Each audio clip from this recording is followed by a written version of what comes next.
मेरे अंतर में अकुला रही थी लगभग 18 साल से, और पुस्तक में उसने आकार पाया है कोरोना काल में।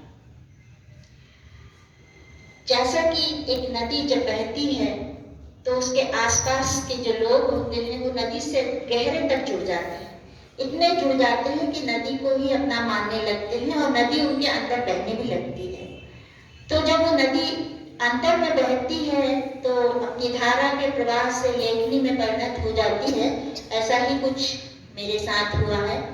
और इस उपन्यास का जो कथानायक है वह जीवंत आज भी मेरे सामने चलचित्र की भांति दृश्य उपस्थित कर देता है। उसको मैं आज तक नहीं भुला सकती। तब तो ये मेरा एक दायित्व तो बनता ही था कि ऐसे कथानायक को कहीं ना कहीं आयाम देना ही जरूरी है। वो घुल मिलकर एक नायिका जो उसके साथ पली बढ़ी है उसके साथ जुड़कर इस उपन्यास का ढांचा तैयार होता है।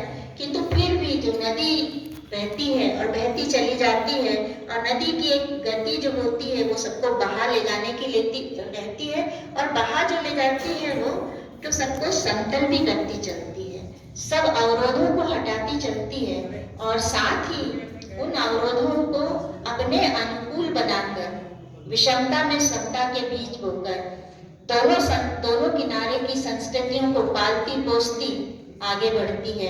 और इसके पालन पोषण के साथ उसके किनारे पे रहने वाले लोग जो जुड़े होते हैं वह भी उनके साथ बहने लगते हैं।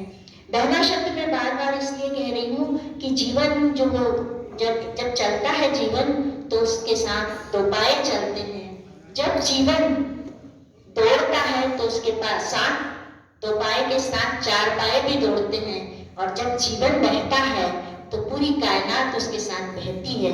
और कायनात जब बहती है तो वो सब अवरोधों को, सब संकट को, सब दुष्कृत्यों को साथ साथ लेकर सम करती हुई, समरस करती हुई बहती है। तो इस नदी की ये जो यात्रा है नायिका के रूप में, वह इसी तरह सबको समतल करती हुई चलती है। मनुष्यता उसके रग रग में बसी है।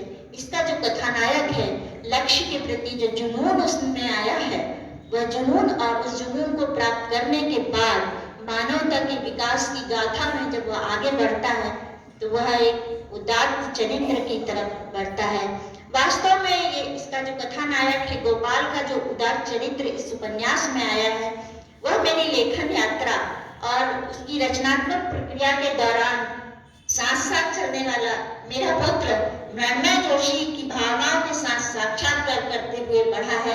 अन्यथा गोपाल का जो उदात्त स्वरूप इसमें उभर कर आया है वह मेरे अनुकूल उभरता, मगर एक नई पीढ़ी के ने जो दिशा दी है इसमें, नई पीढ़ी के माध्यम से मृण्मय ने मुझे गोपाल का चरित्र सृजन करने में जो सहायता दी है, जो उसने अपने विचार, जो अपने तथ्य, जो तर्कों से उसने इस कथा को आगे बढ़ाने का मुझे सहयोग दिया है, तो उसी को समर्पित करते हुए उसके माध्यम से नई पीढ़ी को मैंने इस कथा को समर्पित किया है। क्योंकि नई पीढ़ी के लिए भी एक लक्ष्य और उस लक्ष्य को पाने के बाद दूसरों को लक्ष्य के लिए प्रेरित करना और मनुष्यता के पथ पर ले जाना एक बहुत बड़ा दायित्व होता है। और मेरा मानना है कि विद्या और गोपाल जैसे अगर नायक नायिका इस युग को मिले तो नई पीढ़ी को साथ लेकर जब वो चलेंगे तो हम सब उसके पीछे चलने के लिए भी आतुर होंगे। एक नया स्वर्ग बनेगा। और जो कुछ भी इस कथा यात्रा में है उसके बारे में मैं बहुत ज्यादा तो बात नहीं करती, मगर ये जो कथा है ये मेरे मन से बहुत जुड़ी है। क्योंकि नर्मदा भी मेरे मन से बहुत जुड़ी है, क्योंकि मैं नर्मदा के किनारे पली बढ़ी हूँ, वहीं खेली हूँ। तो नर्मदा मेरे अंदर में भी एक नर्मदा बहती है।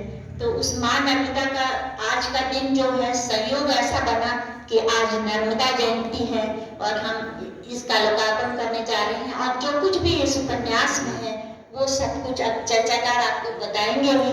तो मैं ये पुस्तक आप सभी पाठकों के हाथों पर इसका निर्णय छोड़ती हूँ, और आप जो भी इसको से माथे लें या जो भी इसके बारे में आपको लगे वो विचार अपने अंतर में या अपने चर्चा के माध्यम से आप व्यक्त करें, या जो भी समझें आप इसको, तो ये चर्चाकार ही बता पाएंगे। ये सब कुछ मैंने आपको अर्पण कर दिया है और इसी के साथ मैं अपनी वाणी को विराम देती हूँ। धन्यवाद।